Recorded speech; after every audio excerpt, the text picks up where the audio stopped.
નમસ્તે સૌને. મારું નામ દર્શન રમણીકભાઈ ભુવા, વિદ્યાર્થી પરિષદમાં રાજકોટ જિલ્લા સીટની જવાબદારી છે. આપ સૌને યાદ હશે કે હમણાં થોડા સમય પહેલાં જે કર્ણાવતી ભુજની અંદર હમણાં જ ગઈકાલનો કિસ્સો જૂનાગઢની અંદર કે જે ગુજરાતના શૈક્ષણિક પરિસરોની અંદર કે જે સરસ્વતીનું ધામ કહેવાય ત્યાં ખૂની ખેલો રમાય છે. વિદ્યાર્થીઓની વચ્ચે અંદરો માથાકૂટો એક એવું સ્વરૂપ ધારણ કરે છે કે એક સ્કૂલ કે કોલેજીસની અંદર એક એવો માહોલ છવાઈ જાય છે કે એમની કોઈ કલ્પના પણ આપણે ના કરી શકીએ. કે જે વિદ્યાર્થીઓને અત્યારે એમનું ભવિષ્યનું ઘડતર કરવાનું હોય પણ એના બદલે અંદરો માથાકૂટો કરી અને હિંસક ઘટનાઓ સુધી પહોંચી જાય છે કે એકબીજાને મારી નાખવામાં આવે છે. હમણાં જ અમદાવાદની શૈક્ષણિક પરિસર એટલે કે 7 ડે સ્કૂલની અંદર જે એક ઘટના બની, સામાન્ય 8મા ધોરણના વિદ્યાર્થી એટલે સમજો 13-14 વર્ષનો વિદ્યાર્થી કહેવાય, એમને 10મા ધોરણના વિદ્યાર્થીનું મર્ડર કરી નાખ્યું, ચપ્પુથી એમને મારી નાખવામાં આવ્યો. તો આ કેટલી માનસિક એવી એમની પ્રવૃત્તિ હશે, એમનું કેવું વાતાવરણ હશે કે એમને ત્યાં સુધી પહોંચવું પડ્યું કે મારી નાખવામાં આવ્યો. તો આ બાબતે ગઈ 30 અને 31 ગુજરાત પ્રદેશ કારોબારી બેઠક મહેસાણાના ઊંઝા ખાતે મળેલી હતી કે જેની અંદર વિદ્યાર્થી પરિષદના ગુજરાતના ખૂણે ખૂણેથી વિદ્યાર્થી પરિષદના પ્રતિનિધિઓ હતા અને એમની અંદર એક એવું અભિયાન ચલાવવામાં આવ્યું છે કે આ હિંસક પ્રવૃત્તિઓ બને છે એને સખત વખોડવામાં આવે અને આજના દિવસે સમગ્ર ગુજરાતની અંદર દરેક જિલ્લા મથકો ઉપર આજે આવેદનપત્ર, આંદોલનો, વિરોધ પ્રદર્શનો, પ્રેસ કોન્ફરન્સો કરવામાં આવે છે કે જેથી આના પછીના સમયમાં આવી ઘટનાઓ ન બને તેના માટે વિધાયી પરિષદ સખત પગલાં માટે આગળ આવી છે. ગુજરાતની અંદર દરેક જિલ્લા એટલે કે 35 એમાં દીવ દમણ સહિતના જિલ્લાઓ પણ આવી ગયા. એમની અંદર ટોટલ 35 આજે આવેદનપત્રો પણ છે. એસપી સાહેબ કમિશનર મારફત ભૂપેન્દ્રભાઈ પટેલ માનનીય મુખ્યમંત્રી શ્રી, ત્યારબાદ માનનીય શિક્ષણ મંત્રી ઋષિકેશભાઈ પટેલ સાહેબ તથા ગૃહમંત્રી શ્રી આપણા હર્ષભાઈ સંઘવી સાહેબ, આ ત્રણે મંત્રીશ્રીઓને પણ આજે આવેદનપત્ર પાઠવવાનું છે. તો આ તકે વિદ્યાર્થી પરિષદ દ્વારા 4 માંગો પણ મૂકેલી છે, જો આપના માધ્યમથી પૂરા ગુજરાતને કહેવા માગું છું.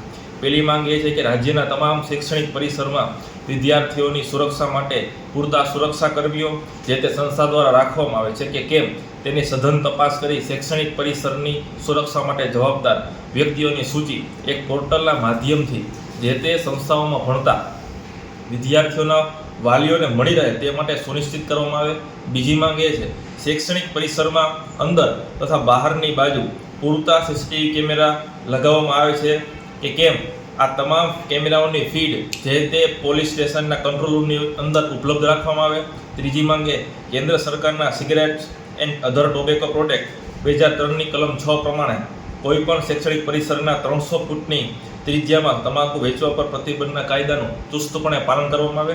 અને છેલ્લી માંગ શાળા કે કોલેજના છૂટવાના સમયે જે તે પોલીસ સ્ટેશન દ્વારા પેટ્રોલિંગ કરવામાં આવે જેથી ગુંડા તત્વોને આવી પ્રવૃત્તિ પર કાબૂ લાવવામાં આવે. અને સાથે સાથે વિદ્યાર્થી પરિષદ દ્વારા આવનારા સમયમાં એક ABVP@your campus કરીને એક પ્રદેશવ્યાપી અભિયાન પણ કરવામાં આવે છે જેની હું આપના માધ્યમથી જાહેરાત કરવા માગું છું. અખિલ ભારતીય વિદ્યાર્થી પરિષદ ગુજરાત રાજ્યભરમાં ABVP@your campus અભિયાન શરૂ કરી રહી છે. આ અભિયાન અંતર્ગત પ્રથમ તબક્કે 1000થી વધુ કેમ્પસોમાં કેમ્પસ કારોબારીની ગઠન કરવામાં આવશે જેથી સંગઠનના કાર્યો વધુ સુવ્યવસ્થિત બની શકે. ત્યારબાદ દરેક કેમ્પસમાં પ્રશ્ન શોધ અભિયાન એટલે કે તેના કેમ્પસની અંદર વિદ્યાર્થી થકી આપણા સુધી પ્રશ્નો પહોંચે એટલા માટે પ્રશ્ન શોધ અભિયાન પણ શરૂ કરવામાં આવશે. વિદ્યાર્થીઓના પડતા શૈક્ષણિક, વહીવટી અને સામાજિક પ્રશ્નોની સૂચિ બનાવવામાં આવશે. આ પ્રશ્ન શોધ યાત્રા દરમિયાન આ 3 વિષયોને આવરી લેવામાં આવે તેની પણ વિધાયી પરિષદ નોંધ લે છે.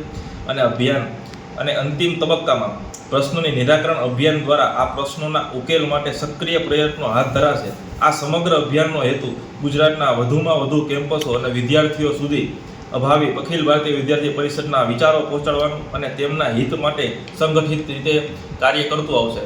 તો હવેથી વિદ્યાર્થી પરિષદ દ્વારા આ 2-3 અભિયાનો શરૂ કરવામાં આવશે જેથી વિદ્યાર્થીઓની માનસિકતા, વિદ્યાર્થીઓનું વાતાવરણ એક દેશને આગળ લઈ આવવા માટે પોતાના રાષ્ટ્રને કઈ રીતે આગળ લઈ આવવું, ના કે પોતાના એવા એક માનસિક એવી પ્રવૃત્તિઓ કરવી, કોઈને મારી નાખવાની વૃત્તિઓ રાખવી. તો આ સખતપણે વિદ્યાર્થી પરિષદ વખોડે છે અને આજે પણ વિદ્યાર્થી પરિષદ દ્વારા સમગ્ર સમગ્ર ગુજરાતની અંદર આંદોલનો કરવામાં આવે છે. તો હું પણ રાજ્ય સરકારને એ વિનંતી કરું છું રાજકોટ જિલ્લાના પ્રતિનિધિ તરીકે કે આ બાબતને ચુસ્તપણે અને તાત્કાલિક ત્વરિત ધોરણે આ કોઈ પણ વિદ્યાર્થીઓએ એમને જેલ હવાલે કે કોઈ પણ એમની કઈ રીતે એમની શું કહેવાય કેમ્પસોની અંદર શું આ થઈ છે એમની સખતપણે નોંધ લે અને આવનારા સમયમાં આવી ઘટનાઓ ન બને એના માટે રાજ્ય સરકારને પણ રાજકોટ જિલ્લા તરીકે રાજકોટ જિલ્લાના પ્રતિનિધિ તરીકે વિનંતી પણ કરીએ છીએ.